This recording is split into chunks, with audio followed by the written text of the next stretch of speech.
Oyez, oyez, chers auditeurs, et bienvenue sur Radio Broadgenet. Aujourd'hui, on vous invite à un véritable voyage dans le temps.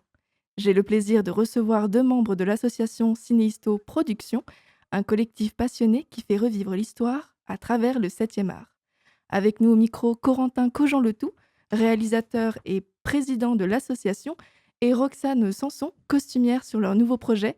Bonjour à vous deux. Bonjour. Bonjour.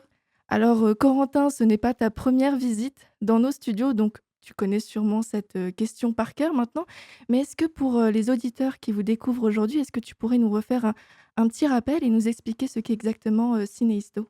Ouais, alors, Cinéhisto Productions est né en 2017, sur YouTube. Donc on était, juste un groupe d'amis, qui faisaient des vidéos sur internet, on parlait déjà d'histoire et puis, en 2020, on a voulu, passer à l'étape supérieure, donc on est devenu une association et on a réalisé notre premier er moyen métrage pour le cinéma qui était Le Templier et là actuellement, on travaille déjà sur un autre projet, mais je pense qu'on y reviendra un petit peu après. Et donc avant de tourner les pages de vos projets justement actuels, j'aimerais qu'on remonte quand même au tout premier chapitre. Alors, tu dis que ça a commencé d'abord avec un groupe d'amis?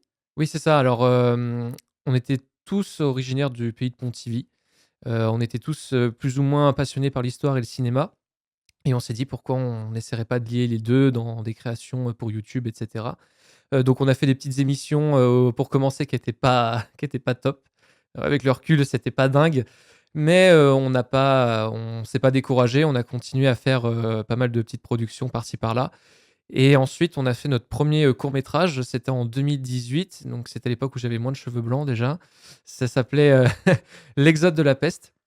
Donc c'était un court-métrage qui parlait d'un groupe de chevaliers, qui était en forêt de Khénécan et qui devait, retrouver une sorcière qui serait à l'origine de la peste noire et donc on est parti sur un côté un peu mystique et cetera et puis après, bah, étant donné que chacun, faisait ses études un peu de son côté, moi j'étais à Nantes, j'en avais d'autres qui étaient à Rennes ou d'autres à Vannes par exemple et il arrive un moment où on doit passer les examens, de fin d'études donc on a un petit peu ralenti sur Cinéhisto. À l'époque ça s'appelait que Cinéhisto et puis après, on s'est retrouvés, comme je le disais en 2020, pour, créer le projet, du Templier parce que les tournages, ça nous manquait et on voulait faire des productions de plus en plus conséquentes et de plus en plus grosses. Donc, au départ, c'était un petit projet, entre amis qui, au fil du temps, est devenu quand même un collectif qui a bien grandi aujourd'hui. Vous êtes combien maintenant à Cinéhisto Productions? Alors dans l'association, donc au bureau, on est 4 avec, donc moi en tant que président, il y a le vice-président, donc Patrick Mahoudeau. Il y a aussi la trésorière, donc Laurence Leclerc et puis la chargée de communication, Emma Loé, qui est malheureusement pas présente, aujourd'hui et dans les bénévoles, ils sont, une dizaine, donc on est, 14 dans l'association. Donc, voilà, donc ça grandit tranquillement. Et parmi, ce collectif, on a justement la chance d'accueillir aujourd'hui Roxane Sanson, donc tu es la costumière, du projet. Alors comment tu as rencontré toi Cinéhisto Productions? J'ai rencontré Cinesto Productions, heu, en revoyant, Corentin qui faisait, le son et lumière, de Bon Repos, avant avec, moi et par du coup la costumière du son et lumière de Bon Repos, qui avait participé, aux Templiers. On a été invités à venir voir, la projection du Templier et du coup, c'est là-bas que j'ai rencontré, l'association. Et re-rencontrer Corentin. Et en tant que costumière, j'imagine que le cinéma fait déjà partie de ton univers. Ouais, Mais est-ce que l'histoire tu avais déjà un lien en ton cas avec l'histoire? oui, totalement. J'avais failli faire ça comme étude aussi, donc ouais, c'est hyper important, pour moi. Et donc, toi, pour en revenir à toi, Corentin, toi qui es le fondateur, de Cinéhisto Productions, est-ce que tu pourrais aussi un peu nous parler, de ton lien, en tout cas entre le cinéma et l'histoire? D'où ça te vient tout ça? Alors, bah, j'étais passionné d'histoire avant le cinéma. Pour revenir encore en arrière, j'étais en cinquième quand la passion pour l'histoire est venue. C'était en cours de français, donc c'était même pas en cours d'histoire. On étudiait, Yvain ou le Chevalier au Lion, donc les romans arthuriens de Chrétien de Troyes et le livre m'avait, plu, l'univers chevaleresque, les chevaliers, alors les princesses, l'idéal chevaleresque et tout dans ce livre. Mais là où c'est vraiment parti, c'est que, au contrôle de fin de chapitre, hein, on connaît tous les contrôles et cetera. Notre prof nous avait, autorisé à ce qu'on regarde le film, Kingdom of Heaven de Ridley Scott, parce que les notes étaient relativement bonnes et quand j'ai vu le film, je me suis dit: «Ah c'est dingue, Je dis l'histoire, c'est quelque chose de dingue et j'ai envie d'en savoir plus. Donc à l'époque, c'était vraiment que sur les croisades que j'étais passionné et donc le soir même, je rentre à la maison, je dis à ma mère: «Maman, est-ce que tu peux m'acheter un livre sur les croisades?» Alors déjà, comme ça, elle me dit: «Mais pourquoi tu veux un livre sur les croisades?» Bah, j'ai vu le film Kingdom of Heaven et j'ai envie d'en savoir plus et c'est comme ça que c'est parti. Alors au départ, j'étais très, très, très Moyen Âge et après je me suis dit: «Ouais, mais il y a pas que le Moyen Âge dans l'histoire. Ce serait intéressant aussi de s'aventurer sur les autres périodes, donc la Renaissance, l'Antiquité ou même le XXe siècle, hein». Même si le XXe siècle, je suis moins attaché à cette période de l'histoire et pour le cinéma et bah, c'est en fait par hasard. C'est littéralement par hasard parce qu'en seconde, on pouvait choisir, alors je ne sais pas si ça fonctionne encore aujourd'hui, mais les options, de découverte, les matières d'observation et il y avait cinéma à l'époque, et et je me suis dit: «Bah, écoute, je connais pas du tout le cinéma, je vois des films tout le temps au cinéma, mais je sais pas comment on les fait, comment c'est fabriqué et cetera» et je me suis dit: «Vas-y, je vais essayer, je vais essayer». Mes parents étaient: «Pouah, cinéma, c'est tellement abstrait», c'était ouais, c'était quelque chose d'assez, pas assez co pas de quelque chose de commun et je dis: «Vas-y, je vais quand même tenter l'option» et ça m'a plu donc j'ai pris l'option et la spécialité en première et après j'ai passé, le bac en option et spécialité cinéma et je devais faire 2 films pour le bac à présenter en un temps record donc c'était du travail supplémentaire que je m'imposais et hem et après je suis parti faire mes études supérieures à Nantes, dans une école de cinéma et cetera. Voilà. Bah, écoute, un beau parcours. Bah, merci beaucoup, merci. Surtout que, bah, comme tu es passionné d'histoire, j'aurais pensé que tu voulais faire peut-être prof d'histoire, mais donc Alors à la base, oui. ah Pareil. OK. En fait, Ah, toi aussi? Toi aussi, OK. au moment d'arriver, au bac, enfin notamment quand on doit aller sur Parcoursup, hein, pour, choisir, ses souhaits pour, l'année suivante, j'étais, bloqué entre soit je fais une école de cinéma, soit je pars en fac d'histoire donc à Vannes ou à Rennes et c'est mon beau-père qui m'a dit: «Eh tente cinéma, si ça te plaît pas, tu auras toujours l'histoire» et bah, manque de bol, ça m'a plu donc je suis allé jusqu'au bout du parcours et donc bah, j'essaie maintenant de lier, mes 2 passions, le cinéma et l'histoire parce que, bah, il y a tellement à faire en fait en histoire, il y a tellement de choses qui n'ont pas été, évoquées au cinéma et on a le cinéma, c'est un bel outil maintenant pour qu'on puisse se raconter de très belles histoires Mmh. et je me dis que l'histoire, c'est un puits fin où on peut, vraiment, prendre des histoires par-ci par-là et les raconter et les montrer au grand public. Et donc tu as déjà réalisé, plusieurs films comme tu l'as dit, donc des courts, des moyens métrages. Parmi eux, on peut citer Le corps et le sang, Oui, L'exode, de la peste et donc ta dernière réalisation, Le Templier. c'est ça. Il me semble d'ailleurs que ce dernier projet, ne s'était pas déroulé, comme prévu puisque vous deviez à l'origine l'appeler, 1307 ou 1307? Ouais, exactement, c'est ça. Alors, on a eu des imprévus, pour la première session de tournage. Des imprévus, de toutes sortes, donc que ce soit du côté humain, organisation et cetera et étant donné que la situation devenait un peu hors de contrôle, hein, c'est littéralement ce qui s'est passé, on a décidé de couper court au tournage, on arrête tout. Sauf que, bah, comme le projet était subventionné par pas mal de mairies, donc Pontivy, Noyal Pontivy et même la Pontivy Communauté à l'époque, il a fallu rendre des comptes. Donc, quand je me suis présenté au bureau, j'étais pas très, très fier. Je leur ai expliqué un petit peu la situation mais ils m'ont demandé sur le projet de 35 minutes de base, est-ce qu'il y a des minutes qui sont exploitables? Alors je leur avais expliqué que sur les 35 minutes, il y en avait 25 qui étaient exploitables, mais que je n'avais pas le début de l'histoire. J'avais que le milieu et la fin. Donc je leur ai demandé: «Est-ce que vous êtes d'accord pour m'accorder un délai, supplémentaire de 2 mois pour écrire une nouvelle histoire, pour raccorder entre guillemets «les wagons»?» Et ils m'ont dit: «D'accord, il y a aucun souci, mais par contre pas plus d'un mois et demi». On est tombé à un mois et demi pour présenter un nouveau scénario. Donc on s'est dit: «Et bah, si on prenait la fin de 1307 pour que ça devienne, le déclenchement, en fait, de cette nouvelle histoire qui est devenue le Templier» et c'est comme ça que le Templier a vu le jour. Donc c'est un voyage dans le temps entre 2 époques, enfin entre 2 époques, entre une même époque, pardon et 2 dates de cette même période, donc 1307 et 1420.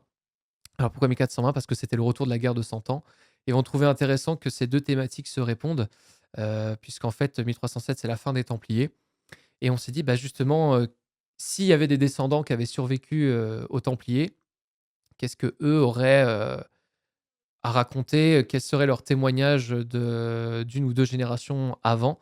Et qu'est-ce qu'en fait ils feraient de cet héritage-là? Puisque les Templiers, quand ça a disparu, bah, c'est devenu un sujet, maudit, même tabou. On n'osait pas en parler à l'époque. Alors pour ceux qui étaient lettrés et cetera. On s'est dit: «Ouais, mais justement, ce serait intéressant qu'on parle de ça» et c'est comme ça qu'est né le Templier, qu'on a réussi à aller jusqu'au bout. Mais justement, tu dis, qu'est-ce qui se serait passé s'il y avait eu des descendants? Donc c'est fictif? Vous avez un petit peu imaginé ce qui se serait passé? Oui, alors, sur le, contexte historique, on s'inspire vraiment de faits réels. Donc 1307, la fin des Templiers et 1420, donc le retour de la guerre de Cent Ans, en Bretagne puisque, le duc Jean V à ce moment-là est comment, emprisonné par la famille Penthièvre et donc il y a donc sa femme Jeanne de France, lance un appel, d'abord au roi de France qui lui reste sourd, à cet appel-là. Donc elle va lancer ce qu'on appelait déjà à l'époque un appel patriotique. Elle va demander à tous les chevaliers, à tous les hommes capables de porter les armes de se mettre en marche pour aller libérer leur duc.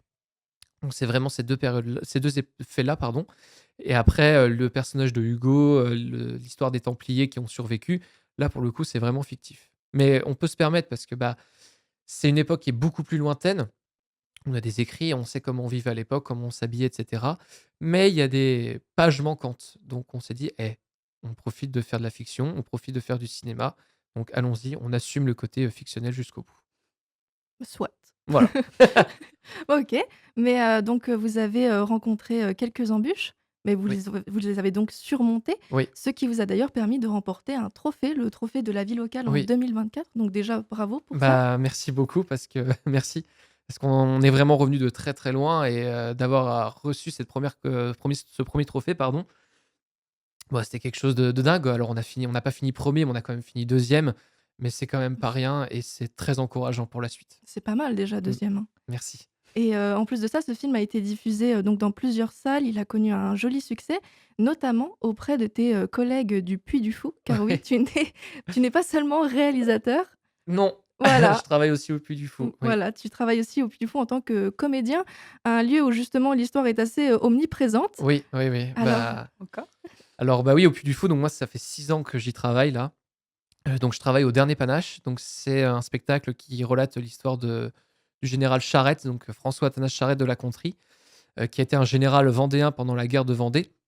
Donc pour ceux qui ne savent pas, pendant la Révolution française, la Révolution laisse place à la terreur et en fait, l'Europe entière s'est soulevée contre la France parce qu'ils avaient peur que justement des idées révolutionnaires arrivent dans les différentes cours d'Europe et donc ils se sont tous mis en guerre contre la France. Sauf que, bah, justement, la France a besoin de défendre ses frontières, donc la France révolutionnaire, hein, je dis bien et donc la convention nationale va lancer un appel aux armes, enfin, pas un appel aux armes, mais va demander à 300 000 hommes de combattre à la frontière de l'Est, donc au niveau du Rhin. Sauf que dans certaines régions de France, ça va pas passer. En plus, il y a aussi un problème avec l'Église à ce moment-là et aussi la confiscation de biens publics. Donc c'est la goutte de trop qui fait déborder le vase un peu partout en France, notamment dans le Grand Ouest, donc en Bretagne et en Vendée. Et donc le dernier panache, ça tarde vraiment sur la guerre de Vendée, donc du côté vendéen, avec Charette justement, qui était un ancien, officier de marine, qui va prendre les armes pour, aider les paysans à combattre, pour, sauvegarder leurs convictions et malheureusement son histoire va mal finir parce qu'il sera fusillé, à Nantes en 1796 et en Bretagne parallèlement, il y avait aussi la chouannerie, mais ça c'est pas du tout évoqué dans le spectacle, on s'attarde vraiment sur le côté vendéen. Donc voilà, donc le dernier panache, c'est un spectacle qui est à la fois très cinématographique aussi, parce qu'il y a une projection à 180°, 360°, non peut-être pas quand même, mais à 180°. Donc en fait, il y a des, visuels très, très beaux. Ça immerge le spectateur dans le spectacle et bien sûr, il y a aussi les comédiens, qui sont là pour, les faire rentrer dans cette époque-là, dans cette période de l'histoire de France qui est pas très, très connue. Donc voilà pourquoi j'aime beaucoup le Dernier Panache et pourquoi je fais ce spectacle depuis 6 ans. je peux témoigner, c'est un très, très beau spectacle. Je suis allée au Puy du Fou il y a même pas une semaine, donc D'accord. non, c'était franchement le dernier panache, je conseille. OK. Donc mais tu joues quel rôle toi dans le dernier panache? Ouh là, alors j'en joue, 4 là actuellement, donc je joue Napoléon. Parce que Napoléon, alors pourquoi Napoléon? Parce que dans ses mémoires de Sainte-Hélène, il a parlé de charrette et donc le spectacle s'ouvre sur cette scène-là pour faire un petit parallèle entre la grande histoire de France et la petite histoire de Vendée. Puisque Napoléon, trouvait que charrette, c'était un exemple, comment il dit? Dans le texte, il dit, «Je le vois faire certaines choses avec une énergie, avec un courage et d'une expérience sans borgne» et donc c'est pour ça que Napoléon était assez admiratif de charrette. Donc c'est pour ça que je joue ce rôle-là aussi. Je joue aussi, Robespierre, donc Ah oui, ouais, ouais. mais j'adore jouer ce personnage-là. Aussi Lamotte Piquet, donc Lamotte Piquet, c'était un amiral pendant la guerre d'indépendance américaine qui a embarqué Charette durant cette guerre-là et joue aussi, pardon, le personnage de Suffren, Alors Suffren, il est moins connu, mais c'était un officier de marine aussi. OK. Voilà. Et donc, j'imagine que travailler dans les coulisses, du Puy du Fou, c'est un petit peu comme, voyager dans le temps, chaque jour. Alors est-ce que cette immersion t'a apporté peut-être des idées ou une vision différente pour, tes propres créations, historiques? Oui, complètement. Déjà, ce qui me frappe au Puy du Fou, c'est qu'en fait, c'est le beau, c'est clairement le beau, et l'émotion. C'est vraiment ça que j'ai retenu dès que je suis rentré au Puy du Fou. Hem, Parce qu'on arrive à faire entrer le spectateur dans des histoires, diverses et variées. Donc au Puy du Fou, on va de l'Antiquité, jusqu'au cinéma muet avec Le Mime et l'Étoile. Et ils arrivent à chaque fois à nous faire rentrer dans un univers qui est tellement fort et tellement beau que je me suis dit: «Eh beh, on pourrait faire pareil aussi avec nos propres productions», et donc je me suis dit dès qu'on écrivait, pardon, les scénarios, pour Cineisto Productions, on avait déjà en tête des images très, très fortes, et c'est pour ça qu'on s'est dit, «Il faut qu'on garde cette thématique-là, ces idées-là, heu, pour justement, émerveiller le spectateur», et c'est ce qui a marché avec Le Templier. Parce qu'à chaque projection, on avait 3 ou 4, voire 5 personnes en larmes. Donc on s'est dit: «Bah, ça marche, Mmh. l'histoire marche, les visuels marchent, les thèmes marchent aussi et la musique aussi». Donc Ah oui, la musique. c'est ça que le Puy du Fou m'a fait, bien comprendre, c'est qu'il faut réussir à émouvoir le spectateur et en leur racontant une histoire, très, très belle. Parce Voilà. qu'il y a ça qui joue, la musique aussi, ça Oui, porte, hein. ouais. Surtout que vous aviez utilisé une musique, originale, je crois, pour, Le Le Templier, Templier? ouais, c'était Brice Guibert qui avait composé la musique. Alors lui, il était, très content de participer à ce projet-là, mais il était aussi très effrayé parce qu'il avait jamais fait composer, il avait jamais, pardon, composé une musique que pour un film de 47 minutes. D'habitude, c'était plus pour des courts métrages ou même des bandes démos, donc entre, 1 minute et 6 minutes. Là, on lui dit: «Bah non, là, ce serait pour 47 minutes». Donc déjà, j'ai bien vu qu'il y avait la petite goutte, au Ouais. niveau du front, mais il a relevé le défi et la musique est dingue. Bon, je la réécoute pas tout le temps parce que j'ai tellement entendu en studio, mais mais ouais, la musique était dingue et les spectateurs, c'est ce qu'ils ont retenu de cette première expérience-là. C'est qu'ils ont dit que la musique était folle et ça aidait justement à comprendre les intentions, l'émotion aussi. Et finalement, à travers les films, que tu as déjà, réalisés ou que vous réalisez, quelle est vraiment, en fait, la mission de Cineisto Productions? Qu'est-ce que vous cherchez à transmettre avant tout? Alors, bah, déjà dans Cinéisto, ce qu'on veut, c'est vraiment valoriser le patrimoine historique et culturel breton au cinéma. Parce que je trouve qu'en Bretagne, on a un potentiel tellement énorme, vraiment énorme, que ce soit au niveau des châteaux, des églises ou même, d'autres bâtiments qui sont pas du tout exploités ou très, très peu, et c'est pour ça que nous, Cinéisto, on est la première association vraiment à avoir décidé que le cinéma en Bretagne devait être très important, qu'on veut vraiment attirer les gens de Paris à venir nous voir en disant: «Bah, regardez ce qu'on peut faire en Bretagne, regardez ce qu'il y a», et on veut que maintenant le cinéma devienne, une plaque tournante en Bretagne. Donc c'est ça l'objectif, et tout en même temps valorisant notre histoire parce que je trouve, qu'aujourd'hui, l'histoire de la Bretagne n'est pas assez mise en avant. Pour preuve, il y a pas si longtemps, il y a un nouveau site internet qui a été mis en place, ça s'appelle Histoire Braise, enfin Histoire, pardon. C'est sur l'histoire de la Bretagne, qui a été fait par des passionnés, par des universitaires, des profs d'histoire de Rennes, et qui ont décidé de justement de pas tout expliquer, mais d'expliquer les moments clés de la Bretagne. Parce qu'on s'est rendu compte qu'il y a un pourcentage énorme de la population bretonne qui ne connaît pas du tout l'histoire de sa région, et c'est très important parce qu'il y a l'histoire de France, c'est clair, mais il y a aussi l'histoire de nos régions, et la Bretagne, sur certaines choses, est même plus avant-gardiste que la France parce que rien que les bonnets rouges, voilà, toujours On le y vient. parallèle, ils ont été en avance quasiment sur un siècle par rapport à la Révolution française, pardon, et donc voilà, c'est ça qui est très important et c'est ça nos missions, à Cineisto Productions. Eh ben, on va parler, de la Bretagne maintenant que tu as lancé le sujet. Belle transition. Merci. Donc, oui, le petit dernier point que je voulais aborder, Corentin, c'est que oui, toi, tu es breton, Oui, tu es originaire de Pontivy, justement, donc, c'est ça. tu es un petit peu un artiste local. Voilà, et puis, je fais un petit aparté, mon grand-père avait fait, des recherches généalogiques sur, sa famille, donc du côté Letou, et on est quand même remonté jusqu'à 1763. Ah oui, quand même. Donc, je depuis cette génération, la génération, Letou la famille Letou est vraiment ancrée, dans le centre Bretagne, donc pas que Pontivy, hein. Il y avait aussi, Corrèze, Loudéac, et cetera, mais c'est vraiment le centre Bretagne, donc ouais, je suis un pur produit local, comme on dit. Et ce lien particulier avec, la Bretagne, donc oriente, clairement les événements historiques que Cineisto Productions, souhaite mettre en lumière. L'objectif, comme tu l'as dit, de l'association est donc de valoriser le patrimoine culturel et historique, de la Bretagne à travers donc le 7e art et c'est dans cette perspective que s'inscrit donc ton prochain film qui abordera le parcours de Sébastien Le Balp et comme tu l'as dit, la révolte des bonnets rouges en 1675, un épisode marquant, de l'histoire bretonne.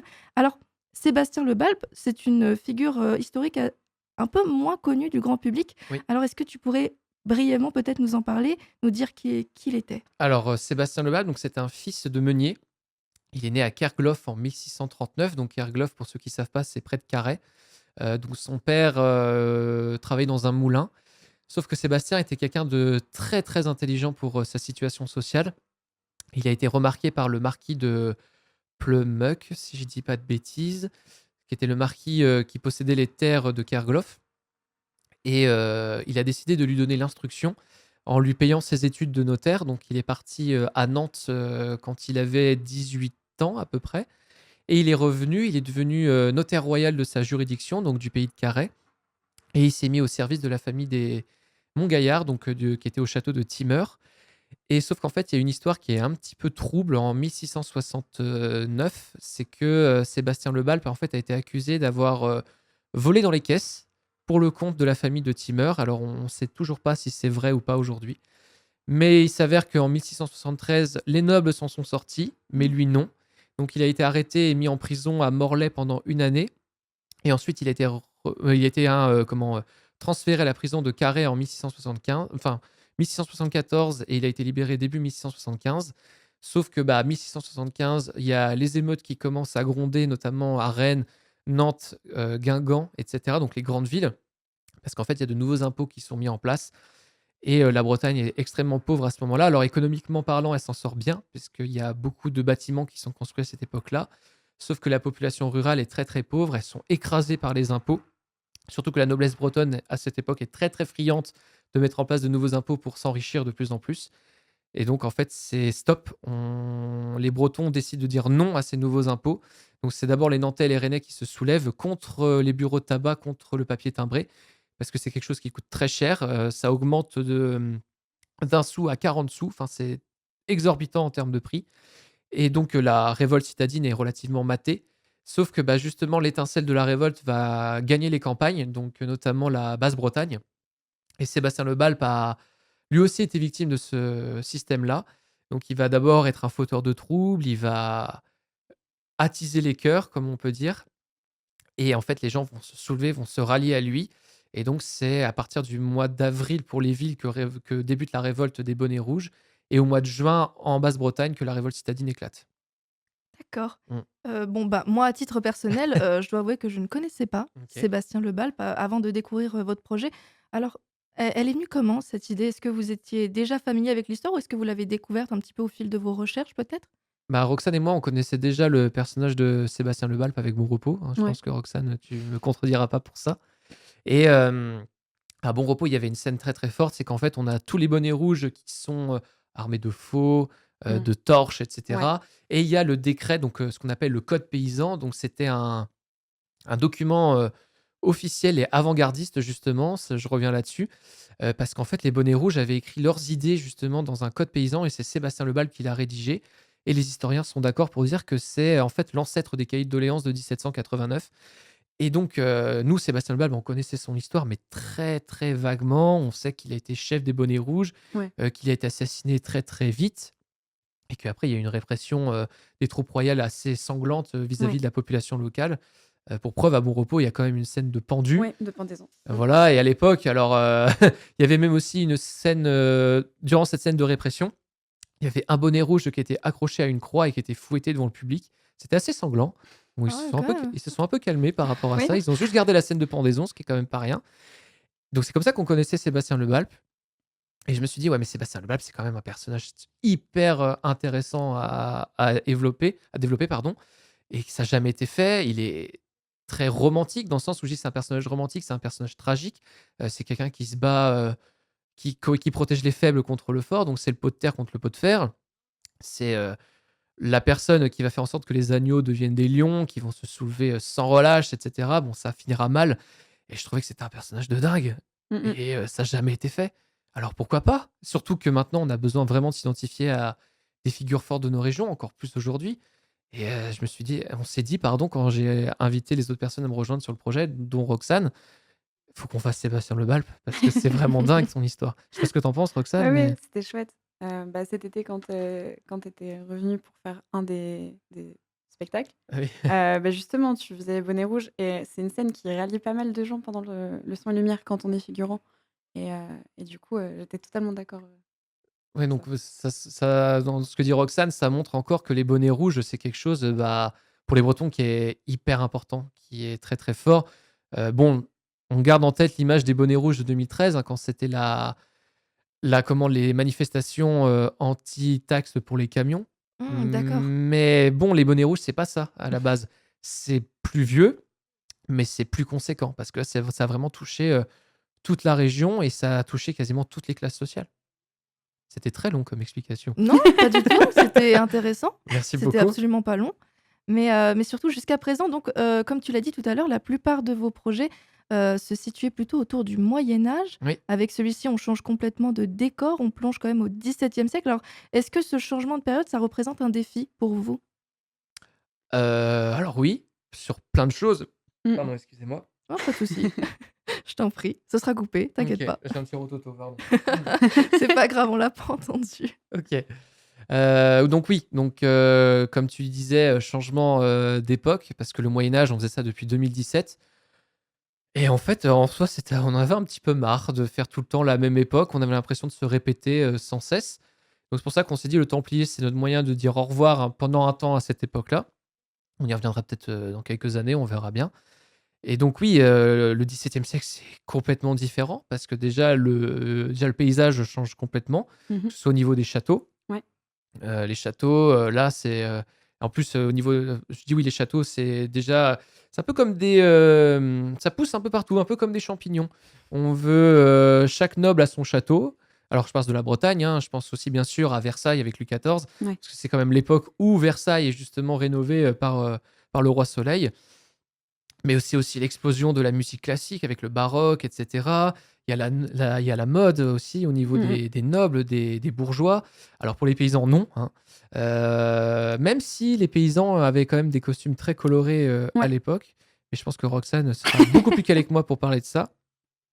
Donc oui, c'est complètement différent, on change d'esthétique, aussi bien au niveau de la photographie. Alors la photographie, c'est plus, l'ambiance visuelle qu'on veut mettre en place au niveau des lumières et des couleurs. Donc c'est quelque chose de complètement différent. Là, c'est vraiment, la beauté à la française, et cetera. Et en même temps, il y a une opposition entre le monde paysan et Mmh. le monde, de la noblesse. Parce que déjà, c'est une qualité de vie qui est extrêmement différente.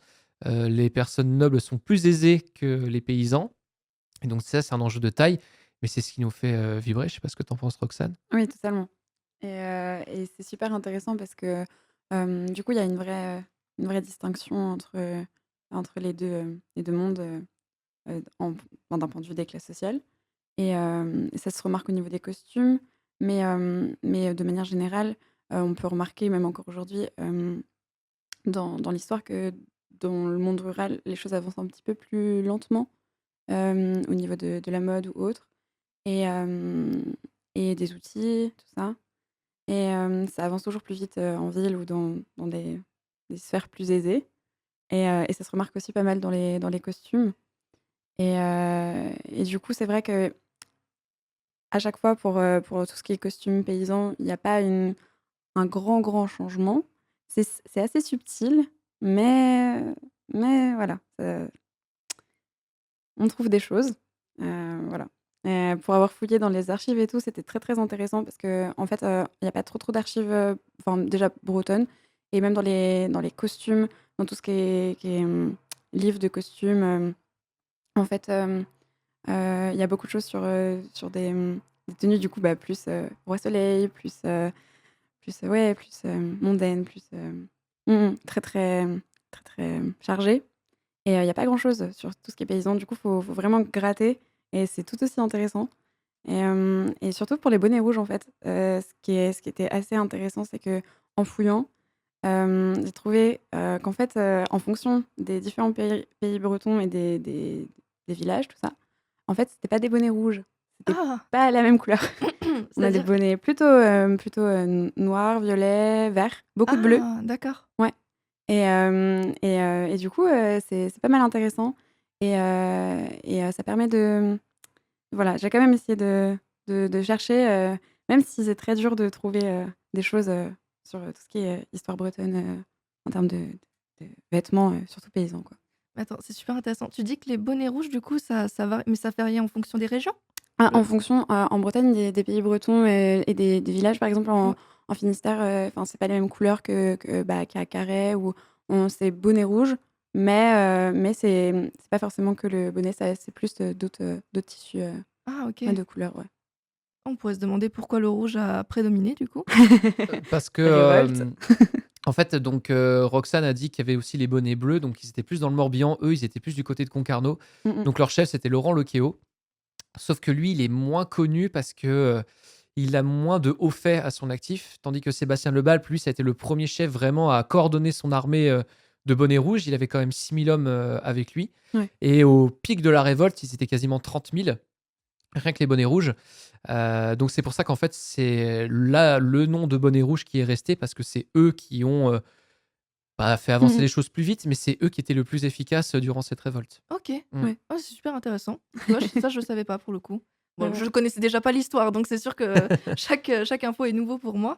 En tout cas, donc le tournage, il est prévu pour, 2026, Oui, normalement? normalement, puisque, bah, là, on fait des recherches de subventions. On a fait des demandes pardon, auprès du département du Finistère. On a envoyé, la semaine dernière non cette oui la semaine dernière pardon, un courrier directement au président de la région Bretagne. Donc c'est pour ça que monsieur le président, si vous m'entendez, ne nous laissez pas tomber parce que c'est quelque chose de très, très important, qu'on mette en avant cette histoire de la Bretagne, ce pan d'histoire, parce qu'il y a beaucoup de communes qui attendent de pied ferme ce projet-là. Aussi bien pour valoriser leur patrimoine, mettre en place des musées, des expositions, qui pourront aussi, intéresser les touristes qui viendront voir, justement la Bretagne durant l'été pour qu'ils puissent découvrir justement, que notre histoire est très, très riche et bah, c'est un lancement un je lance aussi un appel aux dons, à toutes les personnes qui écoutent Radio Broadionet ou même les autres radios. Je ne sais pas si ce sera rediffusé plus tard ou je ne sais pas. Mais on a aussi besoin de vous. Parce que c'est très important, c'est aussi, votre histoire. Si vous êtes breton, que vous êtes fier de votre région, et que vous avez envie justement de valoriser votre histoire, qu'on puisse le faire, eh bien donnez-nous les moyens de faire en sorte qu'on rende justice à notre région, à votre région, parce que c'est notre Bretagne, c'est aussi votre Bretagne. Donc c'est très important qu'on avance tous ensemble Mmh. parce que si vous n'êtes pas avec nous, si vous nous aidez pas, on n'y arrivera pas. Bon, bah, on espère alors que tout se passe bien et que le tournage aura bien lieu, en tout cas en 2026. Là, aujourd'hui, on est en mai 2025, ce qui nous donne déjà une idée du temps que demande la enfin, en tout cas, du temps, ouais, que demande la préparation d'un projet, comme celui-ci. Oui. Aujourd'hui, vous en êtes à quelle phase de la production, là? Alors pour l'instant, c'est vraiment, boucler le plan financier. OK, c'est surtout ça Voilà, c'est le surtout ça, mais la on a priorité. commencé à faire aussi des repérages, des décors, donc je pense dans la région de Locronan, par exemple, ou au niveau de Pont-l'Abbé aussi, et cetera, donc ce sera vraiment dans le Finistère. On regarde un petit peu aussi à Pontivy s'il y a pas des petites rues qui seraient, d'époque. Mmh mh.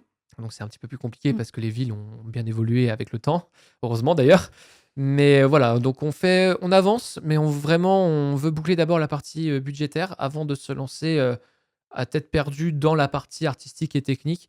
Parce que si on commence maintenant, on va se mettre des bâtons dans les roues, alors, c'est pas ça qu'on veut tout simplement. Mmh, OK, Ouais. d'accord.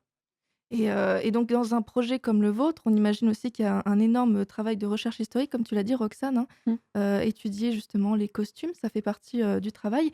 Mais comment ça se passe, justement pour la création d'un film comme celui-ci? Parce que on va devoir rechercher un petit peu, donc on a dit les costumes, mais il va y avoir aussi les décors, les lieux aussi. Alors, surtout que je crois qu'une bonne partie de l'histoire se passe dans le Finistère, alors Oui. comment ça se passe? Hem, Bah, quand on a une idée en tête, à Sinisto Productions, quand on veut mettre en place un nouveau scénario, une nouvelle époque, on regarde déjà ce qu'on a dans notre bibliothèque. On regarde ce qu'on a en termes de livres qui parlent de l'époque, pardon, excuse-moi. Et et après on commence à lire, on bouquine, on bouquine, on bouquine et on commence à prendre des notes. Et quand on commence à se dire: «Ah bah, on a potentiellement un début de scénario», et ben, on commence à l'écrire. Mais souvent quand on commence à écrire le scénario à partir de notes historiques et cetera, et ben, on se rend compte que des fois, bah, il manque des notes, il manque des archives, et cetera, et c'est là que le travail de recherche commence vraiment. On regarde un petit peu dans les archives, dans d'autres livres, et cetera, et on se dit: «Ah bah, là, on peut compléter parce que justement, cet auteur-là, cet historien-là a cette, information-là, donc on peut la rajouter». Après, on ne veut pas faire un film historique, purement historique, sinon ce serait un documentaire. OK. Nous, ce qu'on veut, c'est aussi rajouter un peu de fiction. Alors quand je dis fiction, on ne change pas les faits historiques, on respecte la chronologie, on respecte les différents événements. Mais par contre, quand on veut développer un personnage, que ce soit sa psychologie, sa façon d'être, et cetera, bah, là, on rentre clairement dans la fiction. Parce que en plus, pour les bonnets rouges, bah, ce qui nous reste aujourd'hui, ce sont les archives royales. Donc, de toute façon, comme on dit, l'histoire est toujours écrite par les vainqueurs. Mmh. Mmh mh. Hem, les écrits de paysans ou de bonnets rouges, et il y en a pas du tout, voire très peu. Mmh. Mmh mh. Donc on est obligé de se baser justement sur des archives royales, et cetera, des archives officielles. Mais par contre, ce qui est intéressant, c'est qu'on a aussi, hem, la mémoire familiale, parce que, il y a beaucoup de Bretons qui ont eu des ancêtres bonnets rouges, et il y a eu la transmission orale au fil des générations, et donc c'est assez intéressant aussi de répertorier ces différentes mémoires-là, parce qu'on se dit, bah, il y a peut-être pas les écrits, mais il y a, le parler, la transmission, de l'héritage, d'une histoire de famille, et donc c'est comme ça qu'on a réussi à créer ce scénario. Et pour le côté fictif, justement, tu t'es peut-être, inspiré aussi de films, de Oui, séries, de spectacles, ouais, peut-être? oui, alors, bah, bon repos, on y revient. Hem, il y a une scène par contre qui est extrêmement, fictive dans le scénario, c'est, la séquence de la bataille de Carhaix. Mmh. Alors la bataille de Carhaix, il y a pas eu de bataille.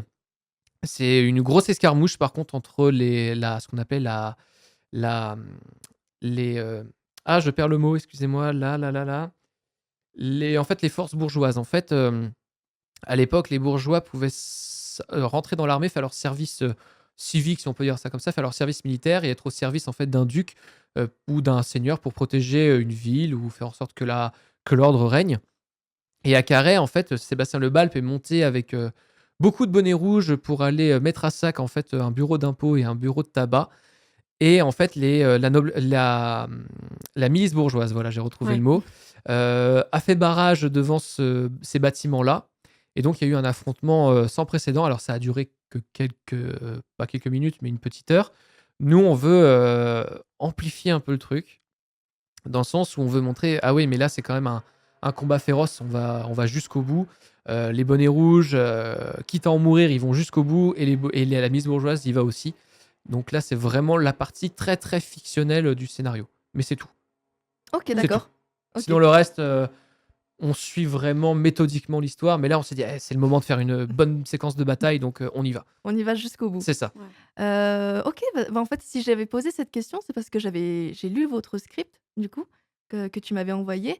Il y a quand même un passage qui m'a vraiment fait penser à une scène du film, The Patriot avec, Oui. Mel Gibson. Ah! C'est dans nos J'ai références, en plus. en plus? Oui. Ouais. Et en plus, j'ai vu ce film qu'une seule fois, hein, donc c'est que ce moment a dû vraiment me marquer.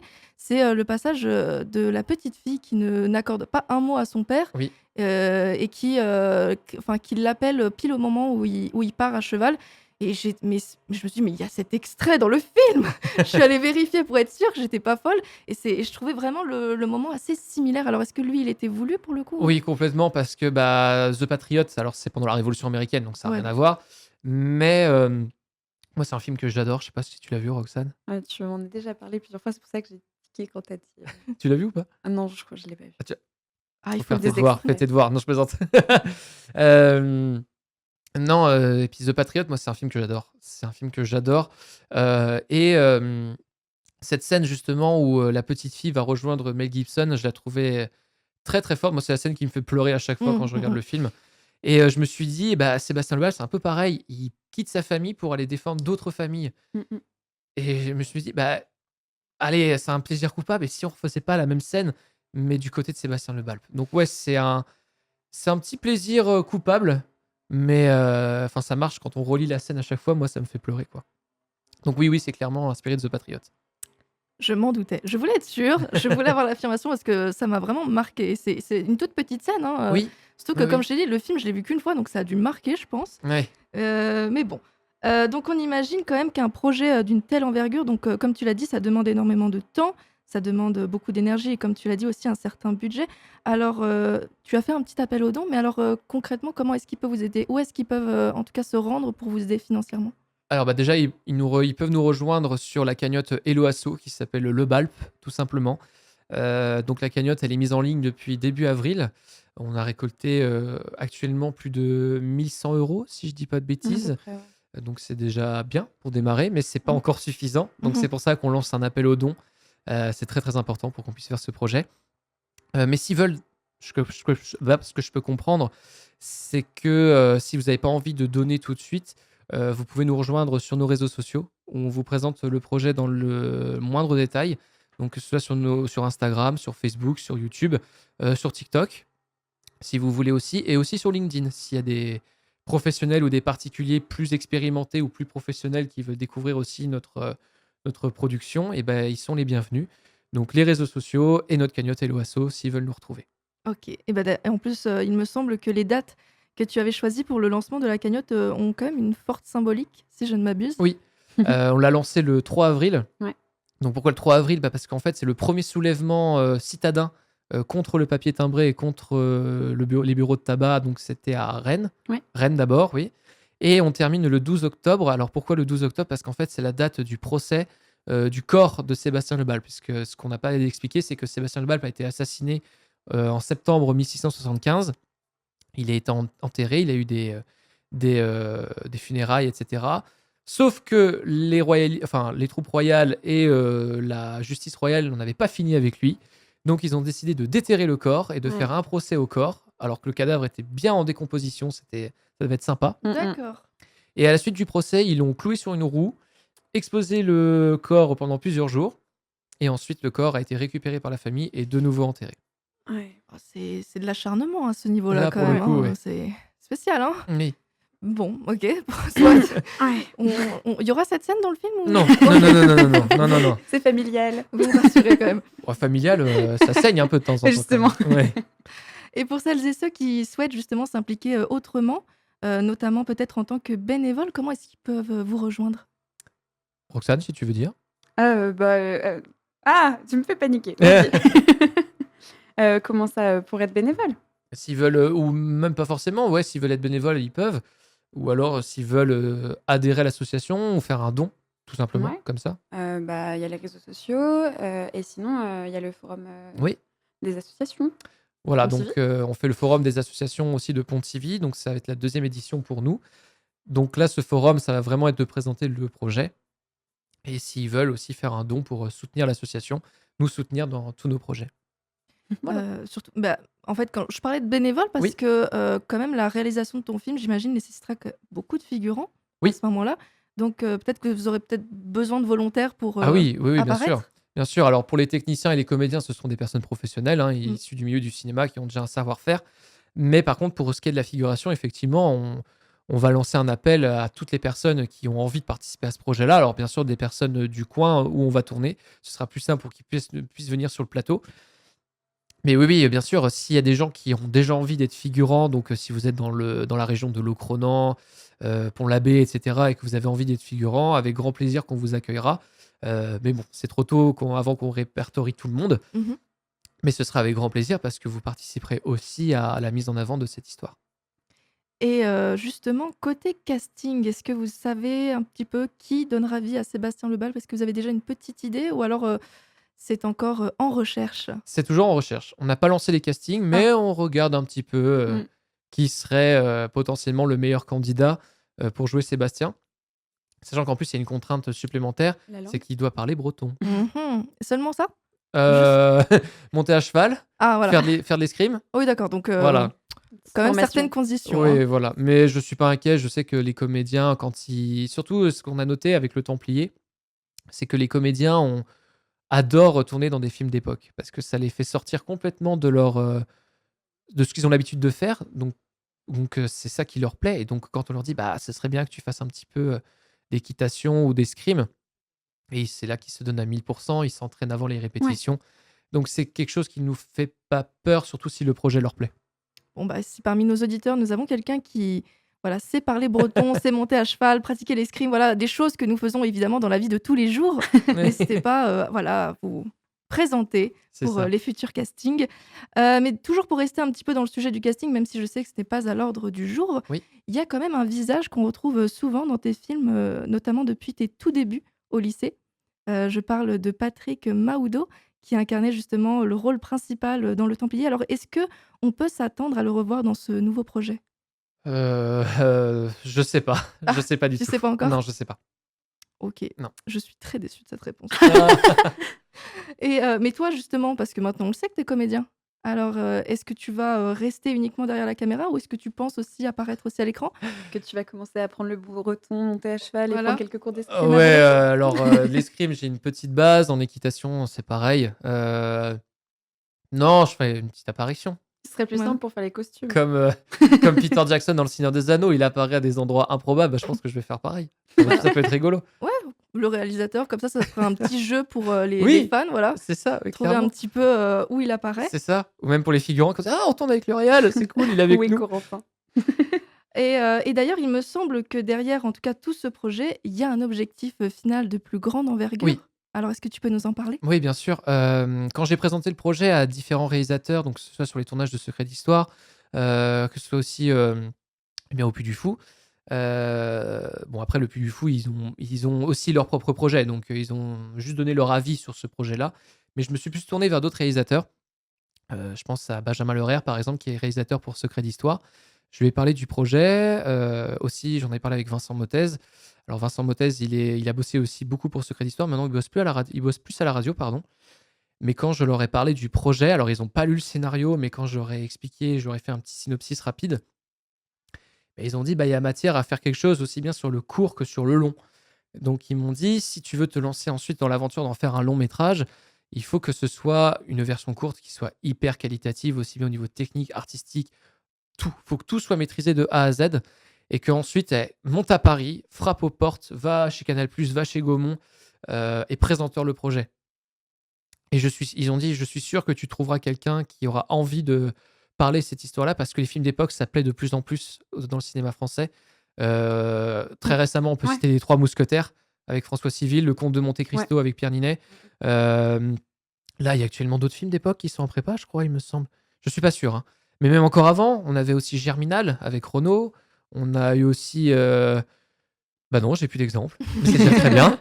C'est 3 très déjà, bien. oui, oui. Donc, elle va servir un petit peu de maquette, ce court-métrage? Exactement, c'est ça, pour leur montrer, bah voilà, ça c'est on a entrouvert un peu la porte, mais si on peut ouvrir la porte en grand, on peut Ouais. faire les choses encore plus grand. Mmh mh. Oui. Bah, j'espère que ça marchera en tout cas. Bah, on va faire en sorte que ça se fasse Ouais. parce que, il faut beaucoup de choses pour, nous arrêter, je pense. Ah bah, je pense que quand on a affronté, toutes les embûches du Templier, Oui, plus rien ne peut vous arrêter maintenant. maintenant, ouais. Bon, on en rencontrera forcément d'autres Oui, sur le c'est Balpe, sûr. mais on se dit: «Allez, allez, le jeu en vaut la chandelle». Mmh. Franchement, allons-y jusqu'au bout. Pas de regret. Non. Et donc, tout ce projet autour de Sébastien Le Balp, je crois qu'il mûrissait quand même depuis un certain temps, dans votre esprit. Le voilà enfin en train de se concrétiser. Peut-être, on verra. On vous le souhaite en tout cas qu'il y ait pas trop d'embûches.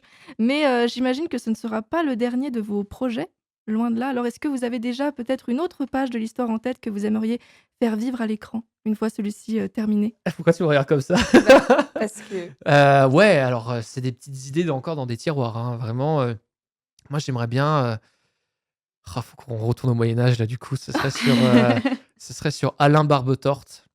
Ah, je ne connais pas. Alain Barbetorte, c'est le premier duc de Bretagne qui a chassé les Vikings de la région. Parce qu'au Moyen Âge, donc au Xe siècle, la Bretagne a complètement été annexée par les Vikings, à tel point que le roi des Francs, à l'époque, a dû signer une charte reconnaissant la Bretagne comme une nouvelle province scandinave. Il y avait plus de nobles, les nobles ont tous fui en Angleterre. Et le dernier roi, donc Alain le Grand, lui est mort de vieillesse, sauf qu'en fait, bah, ses héritiers se sont, entre-dévorés pour avoir le pouvoir et donc les Vikings en ont profité pour faire des raids sur la région et donc après toute la famille a dû fuir en Angleterre et c'est le petit-fils d'Alain le Grand, Alain Barbetorte, qui va retourner en Bretagne, s'allier aux nobles qui font de la résistance depuis des années aux Vikings et qui va participer à l'effort de guerre et qui va chasser les Vikings définitivement de la Bretagne. Mais c'est une guerre qui va durer, quasiment, 3 ans. Donc c'est vraiment un affrontement sans précédent entre les forces scandinaves et les forces bretonnes. Et c'est quelque chose qui est super aussi. Bon, les Vikings, c'est très à la mode en ce moment, mais c'est génial aussi. Et une autre idée, alors là, c'est très très vague. Ce serait un film sur la Seconde Guerre mondiale. Ah, on change d'époque encore. Là, ouais, mais là, la Seconde Guerre mondiale, mais raconter quoi encore, je ne sais pas. OK. Voilà. Parce que j'avais trouvé un petit bah, justement, tu parles de la Seconde Guerre mondiale. Tu voulais pas faire quelque chose sur les femmes? Femmes, de la guerre? Non? Oh oui, si, ça c'est ah oui, c'est une idée que j'avais eue il y a ça remonte, c'est fou. C'était alors c'est plus pendant la Première Guerre mondiale, ça aurait été l'adaptation d'une pièce de théâtre qui s'appelle Les femmes dans la guerre. Donc ça avait été présenté par les Tréteaux du Blavet il y a quelques années et ça parle en fait de la condition des femmes pendant la guerre, pendant que les hommes sont au front. OK. Et je me suis dit: «Ça peut être intéressant aussi, suivre l'évolution d'un petit village, d'un maire qui se retrouve avec que des femmes, Mmh. pour aller travailler au champ, aussi aller dans les usines d'armement», parce que les femmes ont été réquisitionnées pour, participer à l'effort de guerre, la création des balles, des obus et cetera. Ouais. Pourquoi pas? Pourquoi pas? Pourquoi pas? Ça reste une idée. Ouais, Roxane, tu auras du boulot, hein. Si on fait tout ça, Ça veut dire que je serai encore là, ça c'est oui, chouette. Bah, c'est c'est déjà ça, une bonne nouvelle, c'est hein? ça, oui, Déjà que ça va faire beaucoup de monde à habiller là, exactement, ouais, et puis, ça demande une certaine technique c'est ça. mmh mh. Mais bon. Et donc, pour finir, est-ce que vous avez peut-être des annonces, des événements que vous aimeriez faire, savoir Heu, à nos auditeurs? Bah, demain enfin, non, ce sera pas demain. Ce sera pas diffusé là. Le Mince. donc je vais parler au futur, au passé. Bah, le mardi, 28 27? 27 pardon, donc le mardi 27 mai, on a présenté, Le Templier au cinéma de Châteaulin et on a présenté en direct live le projet à tous les habitants de Châteaulin de Sébastien Le Ba sur le projet de Sébastien Le Bal, pardon. Et on leur a présenté en direct parce que quand même Châteaulin, c'est une des villes qui a participé, en premier à la révolte des bonnets rouges. Et donc, on leur a présenté le projet. Ça s'est très, très bien passé. On est très content de leur retour. Et puis, bah, le prochain rendez-vous, ce sera le forum des associations fin août à Pontivy. Et puis, bien sûr, on continuera d'informer tout le monde sur les réseaux sociaux dès que ça avance, dès qu'on fait des événements pour que les gens puissent venir nous voir.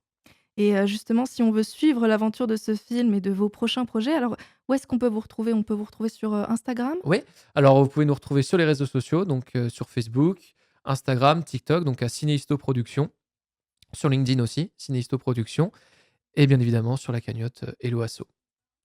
Eh ben, écoute, c'est sur ces mots que nous allons, conclure. Ah, j'aimerais bien finir sur un petit mot. Vas-y, je Parce t'écoute. que, il y a quelques jours, je suis tombé sur une citation de Olivier de Kersauzon qui parle justement du portrait qu'on peut se faire de la Bretagne et je trouve que ça correspond, très, très bien à l'esprit de Cinéisto Productions et de ce qu'on veut faire en termes de cinéma. Mmh. Donc si vous pouvez Oui, m'accorder, bien quelques sûr. secondes pour le lire.